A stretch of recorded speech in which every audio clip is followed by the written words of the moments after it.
Hi, I'm Lenka for TV Slovak World, and I'm here in front of T-Mobile Arena in Las Vegas, where I'll be speaking with Eric Tosi, Vice President of Communications and Content for Vegas Golden Knights, who will tell us a little bit more about the newest NHL team. Okay, hi Eric, thank you for having us at T-Mobile Arena. I want to start with our viewers will be glad to know that you started with Boston Bruins. Can you tell us a little bit more about that experience there and about their captain, Stan O'Hara? Yes, I started with the Boston Bruins before coming out here to Las Vegas. I was there for 10 seasons, all 10 with Big Z. He's one of the favorite players I've had the chance to work with and get to know. Somebody I really respect in terms of his preparation and his work ethic and how great of a leader he is. I'll never forget in 2011 when he raised the cup, and the highest the cup has ever been, him being 6'9", and just a person I really admire and respect, and again, one of the best people that I've come across in hockey. You also visited Slovakia with him with the Stanley Cup. Can you tell us a little bit more about that experience? Sure, that was amazing. It was my first time in Slovakia, and to go over there with Zdeno and sharing those couple days with his family and the Stanley Cup was something I'll never forget. We went to Bratislava, the capital obviously, and then his hometown of Trenčín, and he had a big celebration at the Trenčín Castle. And I remember the view from up there and just the overall architecture and everything. It was just so breathtaking. And like I said, it was a experience I'll never forget, and one that was very, very special to be a part of. Did you learn any Slovakian while you were there? Very little. I learned ahoy and Dekujem. So, and I know Zdeno and some of the other, we had Miroslav Shatan had played a half a season with us in Boston. So I would hear Zdeno talk Slovak and Czech as well to our Czech players, but that's about all I picked up, unfortunately. Maybe if I go back next time, I'll learn a little bit more.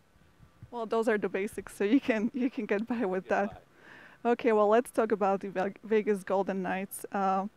A lot of people, a lot of fans right now want to know, one of the big questions is, when are the jerseys going to be available?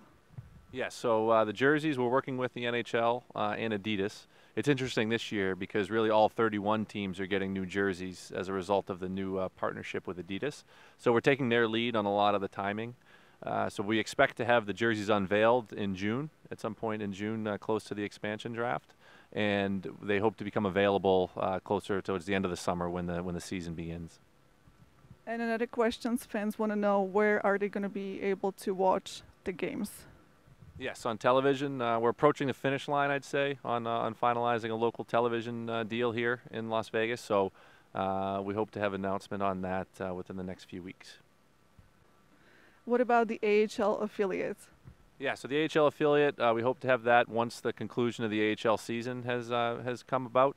We'll be announcing our affiliate then. So obviously a very important part of the organization and having a home for our young players to develop, and a key component to the hockey operations staff and what their strategy and overall objectives have been. So hope to have that announced as soon as the AHL season is complete.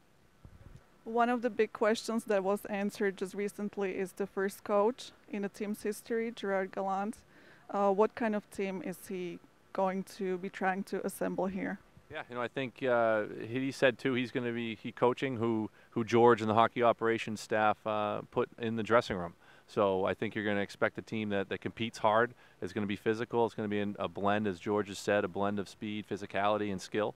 And it's going to be a team that people in Las Vegas are going to be proud to support. And I know that's the goal, and Gerard has said that. And if you've learned about him and his experience and what players have to say who've played for him, they love him. They love playing for him. He's, by all accounts, a great coach, a great person.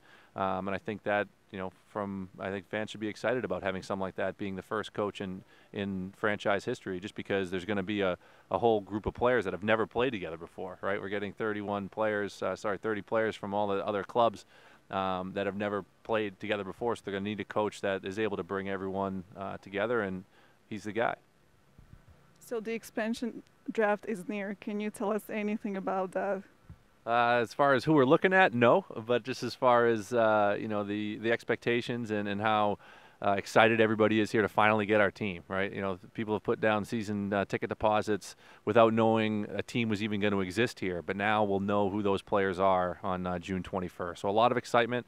I know, you know, they've been conducting mock drafts on the hockey operations side, and they're very prepared. And I think that's the thing that I've been most impressed with is the amount of preparation. And they've said multiple times, they being our hockey operations group, that they could do the draft today, they could do it tomorrow, they could do it June 21st. So once they get those lists, once those become official, they'll dive through them and select the best team possible, being able to acquire some players that might have a high trade value and use those to acquire other picks. So it's going to be it'll be an interesting few days once we get that list and once we get those players and all the different subsequent moves that we'll be making around there to really build a winner here. Any Slovakian players you're looking at either at the expansion draft or entry draft?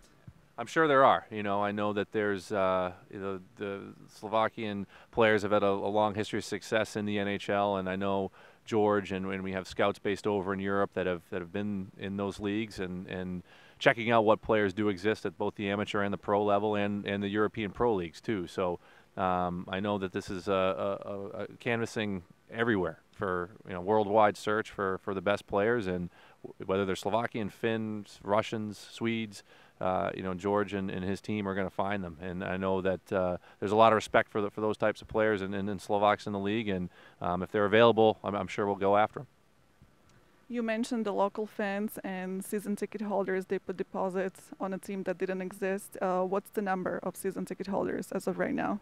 Yeah, so right around 13,000, and we're going to cap it at that amount. The reason being is that for those folks who may not be able to either afford a full season ticket plan or be available to go to all 41 home games in the regular season, we want to make sure that those people are, you know, other people are still afforded the opportunity. So whether you're a family of two or you just want to come check out 1 or 2 games, you're still going to have that ability by buying individual tickets or potentially group tickets. So there's still some partial season ticket plans available.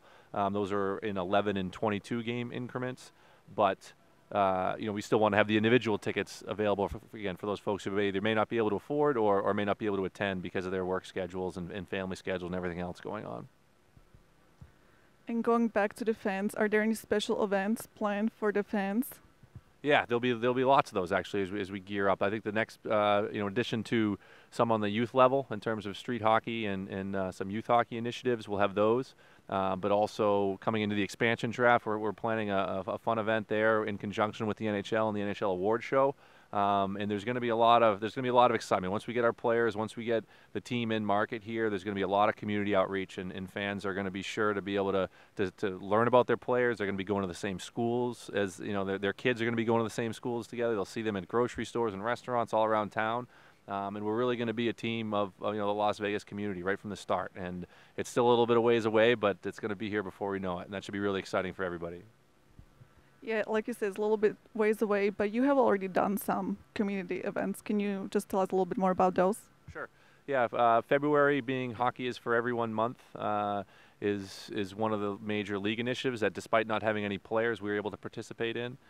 So we've done a lot of outreach at the youth level, you know, introducing, you know, close to even during school vacation week a few weeks ago in April, we introduced close to 1,000 kids, you know, the game of hockey by just playing street hockey at different rec centers and YMCAs around the area.